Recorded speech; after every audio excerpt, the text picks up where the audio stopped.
पहिल्यांदा तर निश्चितपणे ही घटना आपल्या सर्वांकरता कमीपणा आणणारी घटना आहे, अतिशय दुःखद घटना आहे।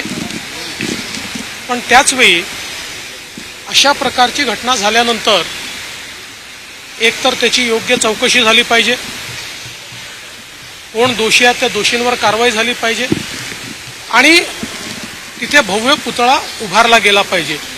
या तिन्ही गोष्टींकडे आता त्याची कारवाई चाललेली आहे। नेव्हीने ही गोष्ट गांभीर्याने घेतली असल्यामुळे नेव्हीने चौकशी समिती तयार केली, टीम तयार केली, ती टीम त्या ठिकाणी येऊन गेली आहे। त्यामुळे नेव्ही या संदर्भात चौकशी करून उचित कारवाई करेल, जे दोषी असतील त्यांच्यावर कारवाई करेल। घटनेकरता कुठली गोष्ट जबाबदार होती किंवा काय त्याच्यामध्ये चुका राहिल्यात या संदर्भातला तो रिपोर्ट त्या ठिकाणी असेल। ऑलरेडी पीडब्ल्यूडी विभागाने एक पोलीस कंप्लेंट केलेली आहे, एफआयआर केलेला आहे। त्यामुळे त्यात जे सिव्हिलियन्स असतील त्यांच्यावर नेव्हीच्या रिपोर्टनंतर पोलीस विभाग देखील कारवाई करेल। त्यामुळे सगळ्या प्रकारची कारवाई त्या ठिकाणी होणार आहे। आणि दुसरं, माननीय मुख्यमंत्र्यांनी देखील सांगितलेलं आहे की आपण नेव्हीला मदत करून त्यांच्या मदतीनं त्या ठिकाणी एक भव्य अशा प्रकारचा छत्रपती शिवरायांचा पुतळा हा उभारणार आहोत। त्यामुळे या दृष्टीनं ही घटना झाल्यानंतर जे जे करणं आवश्यक आहे ते केलं जात आहे, नेव्हीकडनं देखील केलं जात आहे। मात्र त्याचवेळी केवळ याचं राजकारण करायचं हे जे काही विरोधकांनी सुरू केलेलं आहे, प्रत्येक गोष्टीत राजकारण शोधून काढायचं, प्रत्येक गोष्टीला इलेक्शनच्या चष्म्यातनं पाहायचं, निवडणुकांच्या चष्म्यातनं पाहायचं, हे अत्यंत चुकीचं आहे। अशा प्रकारचं खालचं राजकारण त्यांनी करू नये। मी एवढंच सांगतो, राज्य सरकार, नेव्ही असेल, सगळ्यांनी एकत्रित येऊन ज्या काही चुका घडलेल्या आहेत त्या चुका त्या ठिकाणी पुन्हा घडणार नाहीत।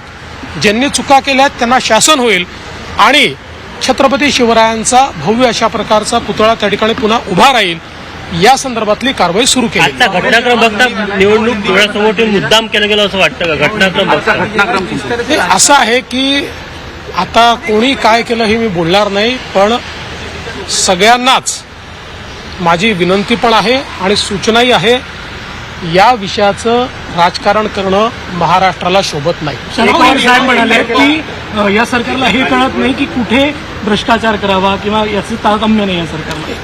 खरं म्हणजे शरद पवार साहेब ज्येष्ठ नेते आहेत, त्यांना हे देखील माहिती आहे की हा पुतळा नेव्हीने तयार केलेला आहे, हा काही राज्य सरकारने तयार केलेला नाही। आणि एखाद्या ठिकाणी भ्रष्टाचाराचं तारतम्य दुसरीकडे नाही असं कसं म्हणता येईल? भ्रष्टाचार कुठेच नको, भ्रष्टाचाराला आपला विरोधच असला पाहिजे, पवारसाहेबांचाही विरोध असला पाहिजे। ते अशा प्रकारे वक्तव्य देत असतील तर मला आश्चर्य वाटतं की ते भ्रष्टाचाराला समर्थन देतात का मग इतर ठिकाणी? मला असं वाटतं हे राजकीय जे वक्तव्य आहेत, हे राजकीय वक्तव्य केवळ निवडणुका डोळ्यासमोर ठेवून या ठिकाणी दिले जात आहेत।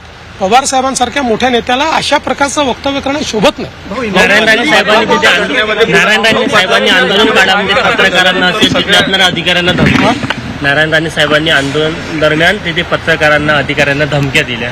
मला असं वाटतं की राणे साहेबांची बोलण्याची एक पद्धत आहे आणि ते नेहमी आक्रमक असतात बोलताना, पण कोणाला धमक्या वगैरे ते देतील असं मला वाटत नाही। भाऊ, बदलापूरच्या घटनेत गुन्हा दाखल झाल्यानंतर त्यातले संचालक आणि मुख्याध्यापक सगळे फरार झाले। जे कोणी ज्यांच्यावर गुन्हे दाखल झाले असतील ते कुठेही पळून गेले तरी त्यांना शोधून काढू आणि त्यांच्यावर कारवाई करू।